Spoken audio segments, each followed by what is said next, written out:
I love photography. I used to be a runner. I probably will again. I love it. I'm not very good at it.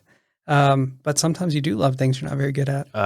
Never have, actually. Oh, yeah? Yeah, that's a common, I've said this a few times on the podcast too. I literally will not do anything I'm not good at. I don't know. It's probably a fear of failure thing that's deeply rooted in my psychology. But I think it's probably a really good thing to get in the practice of doing stuff you're not great at. We'll see. You should try something. If you're really bad at drawing, draw some stuff. Yeah. And it's not about getting better. It's about becoming more and not limiting yourself with oh, I'm not great at that, so I'm not going to do it. Yeah. There's a lot of stuff I'm not good at. Yeah, I'm sure there's quite a few things I'm not good at. I either get super obsessed with it and make myself get decent at it so I can be like, yeah, I can do this too. Or I'm just like, nah, I'm good. This is too like guitar, for instance. Like I know how to play guitar. I picked it up relatively quickly, but then I got to a point where it got a little too hard. And I was like, nah, I'm good. I don't need to learn how to play lead stuff. I can just play chords and move my capo.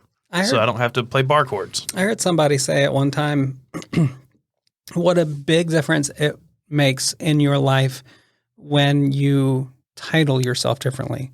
So if you are wanting to become a runner, and rather than giving the disclaimer every time that you used to run like I just did, you'd say, I'm a runner. Yeah.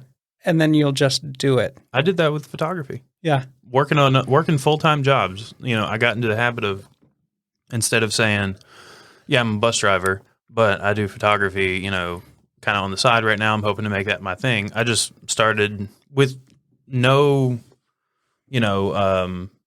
light at the end of the tunnel that's showing very well. Right. I'm still going, I'm a photographer. And then I just don't tell people that I do the other thing. I think it's the first big step in the psychology of positioning yourself toward something you want for yourself. Yeah. And until you verbalize it, until you kind of confirm it by making other people hear it, you don't have any accountability towards that thing. The minute you say, I'm a photographer, I'm a runner, I'm this or that, all of a sudden you have to either stop saying that or start fulfilling that a little bit. Yeah. Yeah. And I'd say own it too. Like if you're in a group of friends or something, this came up in my, this situation ran through my mind. There we go. While I was thinking about it. And let's say you're with a group of friends and you introduce yourself like that, like I'm a photographer. And then you have an asshole friend. We all do. Yep. Who's like, you do this though too. And you're like, yeah. But own it, just like, yeah, but I'm a photographer. Yeah. Lean into it. Know that let the person know, I know that I actually do this full time, but I'm a photographer. You know what I mean? Anyway. And I think you need to make room for people to change. I think you need to make room for people to do, to step outside of what your expectations for them are. Yeah. Yeah. I'm a big proponent of pushing people. I would tell that person to shut up. Shut the fuck up. Mm-hmm. Let them, I'm a very, very, if someone told me I'm a photographer, I'm immediately gonna be like, oh, can I see your work? Even if actually, I'm going to be more curious if someone's like, but you work a full-time, desk job. I'm going to be like, okay, let me see your work. Yeah. You must love it. Like, bam, look at that. You are a photographer. If you're doing that on the side, you must love it. Yeah.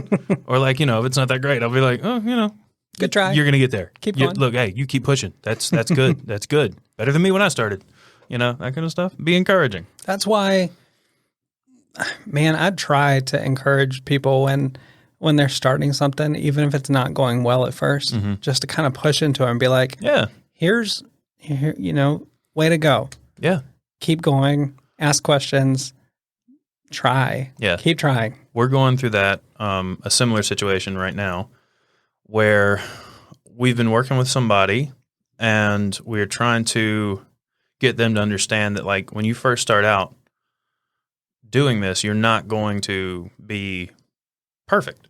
Mm-hmm. You're not going to be great. I mean, I've been doing this for a year and there's been 2 moments in this podcast already where I'm like, mm-hmm. where I can't think of what I'm trying to say, or I can't come up with anything, to say.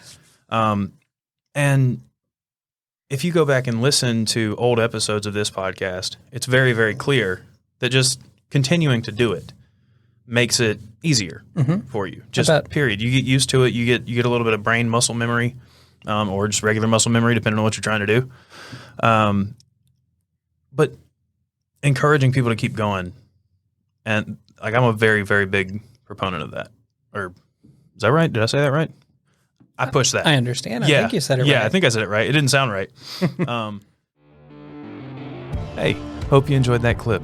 Full episodes of the Small Stuff Podcast are available on YouTube and wherever it is you get your podcasts. Make sure you hit that subscribe button. Follow us on Instagram, TikTok, all the things, links in the description. We'll see you later.